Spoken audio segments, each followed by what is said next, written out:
හොඳයි අද මම ඔයාලට කියලා දෙන්න යන්නේ මේ මල්ටි වයර් කෝඩ් එකයි මේ ප්ලග් টොප් එකයි උණු වෙන්න බලපාන ප්‍රධාන කාරණා කීපයක් ගැන. ඔයා විදුලි උපකරණ භාවිත කරද්දී අද මම මේ කියලා දෙන්න යන කාරණා පිළිබඳ වඩාත් සැලකිලිමත් වෙන්න. මොකද ඔයාගේ ආරක්ෂාවට මේක වටිනවා. ඒ නිසා ඔයා වීඩියෝ කරන තුරු බැලුවොත් මේ හැමදේම ඉගෙන ගන්න පුළුවන්. හොඳයි අපි වීඩියෝ එකට යමු.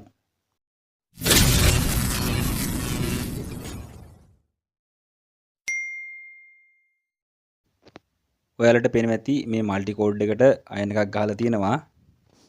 ඒ වගේම ඔයාලා මේ දේ රයිස් කුකර් වලටත් කරන්න යනවා. වයර් කෝඩ් වලට මේ වගේ විදුලි උපකරණ කොහොමවත් ඔයා ගහන්න යන්න එපා. ඒයි කියලා මම දැන් ඔයාලට මම කියන්නම්. ඇම්පියර් ගාන වැඩියෙන් ගන්න විදුලි උපකරණ වලට මේ විදියට සම්බන්ධ කරන්න හොඳ නෑ මල්ටි කෝඩ් එකක්. මොකද මේ මල්ටි කෝඩ් එකෙන් විදුලි උපකරණයකට දෙන්න තියෙන ඇම්පියර් ගාන අඩුයි. අනිත් එක තමයි මේ විදියට වයර් කෝඩ් එකක් භාවිත කරද්දී වයර් එක ඔතලා පාවිච්චි කරන්න හොඳ නෑ. එහෙම වුණාම වයර් එක උණු වෙනවා.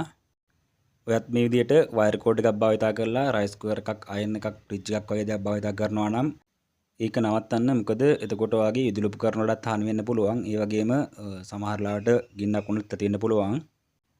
ඒක ඔයාගේ සේෆ්ටියටත් බලපාන හින්දා මේ දේ අනිවාර්යයෙන්ම අනුගමනය කරන්න. අනිත් කාරණේ තමයි ඔයාලට මම මේ ප්ලග් টොප් එක ගලවලා පෙන්නන්නම්.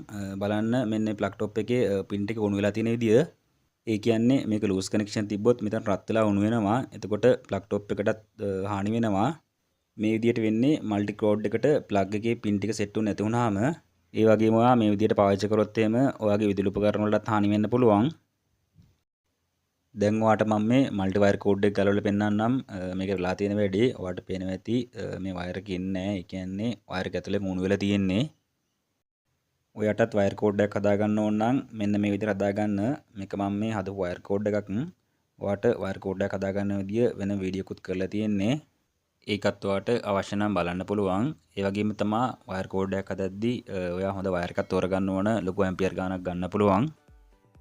ඒක ඔයා වයර් එක මිලදී ගන්න තැනට කියන්න හොඳ වයර් කෝඩ් එකක් හදාගන්න ලොකු ඇම්පියර් ගානක් දෙන්න පුළුවන් වයර් එකක් දෙන්න කියලා. මිල වැඩි වුණාට ඔයාට එකෙන් ලොකු වාසියක් වෙනවා. මොකද ඔයා පාවිච්චි කරන විදුලි උපකරණ ආරක්ෂා වෙන්න පුළුවන් මේ විදියට හොඳ වයර් කෝඩ් එකක් තෝරගත්තොත් එහෙම. මේ කොටස ගලව ගන්නත් අමාරුයි. ඇතුළ හොඳටම උණු වෙලා තියෙන්නේ. මේ කොටස ටිකක් අමාරුවෙන් මේ විදිහට ගලව ගත්තා. ඔයාලට පේනවා ඇති මේ වයර් එකත් උණු වෙලා තියෙන්නේ. ඒ වගේම ප්ලාස්ටික් කොටසත් උණු වෙලා තියෙන්නේ මේක ඇතුලේ. මෙන්න මේ කොටස කැඩලා තමයි මේ කොටස ගැලවිලා ආවේ. ඔයාලට පේනවා ඇති මේ වයර් හොඳටම උණු වෙලා තියෙන්නේ.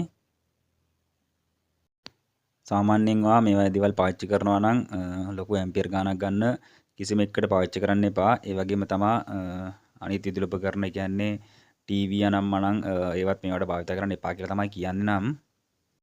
මේවට ප්ලග් කරොත් එහෙම විදුලි හරියට සම්බන්ධ වෙන්නේ නැහැ. එතකොට ප්ලග් টොප් එහෙම ඔක්කොම උණු වෙනවා. ඒ හින්දා තමයි ඔයාලට මේවා භාවිත කරන්න එපා කියන්නේ. ඔයාලට පේනවා ඇති දැන් කම්බි ටිකත් පෑදෙන්නම වයර් එක උණු වෙලා තියෙන්නේ. වයර් කෝඩ් එකක් ඔයා තනියම හදාගන්න පුළුවන් නම් මම අර කලින් පෙන්නපු විදිහට හදාගන්න.